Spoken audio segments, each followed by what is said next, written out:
What up, this is Rauch covering movies, TV, and entertainment, and here's my review of NBC's new sitcom series, Night Court.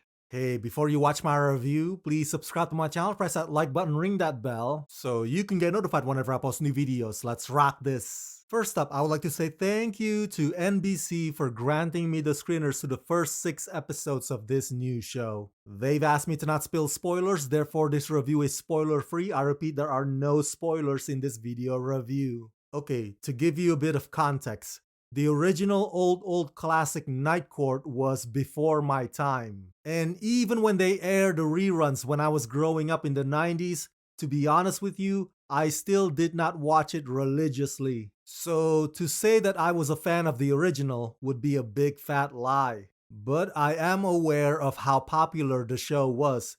It was one of those comedies that define an era. And we all remember not too long ago when Harry Anderson, Marky Post, and Charles Robinson all died within a span of a few years of each other. Their death struck the fans really hard. Clearly, the show is still beloved to this day. So when NBC granted me the screeners to this new version of Night Court, sure, I was excited about the opportunity, but at the same time, I also wondered, are the fans of the original ready for this rendition? You see, sometimes a show can be so associated with the actors or the fond memories about them that you just can't imagine it being anything else but that.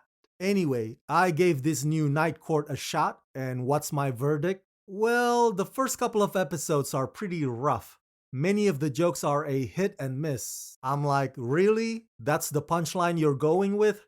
Who wrote these scripts? But, steadily, this new Night Court gains its momentum come episodes 3, 4, and 5. And it finally finds its rhythm and a set of snappy, roasty jokes that actually work. So yeah, overall, at least from what I've seen, this new Night Court is pretty funny. Written and executive produced by Dan Rubin, Melissa Rauch, and Winston Rauch, and based on the NBC series that ran for 9 seasons, in Night Court, the eternally optimistic Abby Stone follows in the footsteps of her revered late father, Judge Harry Stone, as she takes on the challenge of overseeing the night shift of a Manhattan arraignment court. Abby always sees the best in people, and her passion for justice is undeniable. In her quest to bring order and dignity to the court and rein in its colorful crew of oddballs, she enlists former Night Court District Attorney Dan Fielding to serve as the court's public defender. Still exceedingly self-confident, Fielding must adjust to a new boss and a new job defending the downtrodden, and beneath his arrogant demeanor, there is an empathetic side to Fielding that Abby is determined to unearth. By the way, I previously interviewed the star of this show, Melissa Rauch, on the red carpet a few years back, so come watch my entire video interview with Melissa Rauch right here, only on Rauch YouTube channel. I think part of the reason why this new Night Court works is that it's a sequel, not a reboot. And that's a smart move on their part because they try to make a connection with the past, thus a connection with the fans of the original. They're not alienating them whatsoever. There's a sense of legacy and respect, especially with the legendary John Larroquette involved, which goes to the next reason why this works, and that is the good old rule of don't try to be something you're not. Meaning, they're not experimenting with mockumentary style a la The Office or Modern Family, and they're still going with the old laugh track format. Granted, an argument can be made that today's audiences have become sophisticated and they have moved on from such format, but I would counter-argue that this sense of familiarity would pay off for them in the long run. Even the set designs look like they time traveled from the 80s with a few minor tweaks here and there. And the show's many references to Judge Harry Stone will stir up emotional nostalgic feelings among the fans. Based on these 6 episodes that I've seen, trust me, Night Court is not trying to win over audiences that they know are not gonna like them. They already know their target audiences, and that's what they're catering to, and that's what they're sticking with. And the show feels like a comfort food, you know? A show that you can go to at the end of an exhausting day when you just want to have some chuckles and giggles. And turns out, I find myself laughing my ass off several times as well. So, as I implied earlier, the first couple of episodes are pretty rough.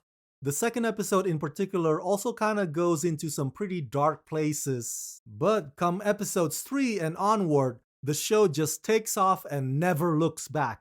The Justice Buddies episode and the Blood Moon episode are specifically my favorite because the writers just go balls to the wall with some of the ridiculously hilarious cases that Abby Stone has to preside over. Speaking of whom, I think Melissa Rauch does a terrific job playing this character. After spending many years as a supporting role on The Big Bang Theory, Melissa now has landed the one lead role that's perfectly tailored to her comedic sensibilities without her having to do that high-pitched voice ever again. And here she is surrounded by a supporting cast who are just as quirky and witty. India de Beaufort is quick on her feet as the ambitious assistant DA Olivia. And get this, if the original Night Court had that ghoulish looking bald guy Bull as the bailiff, this new one has the comically entertaining Lacreta as Bailiff Gurks,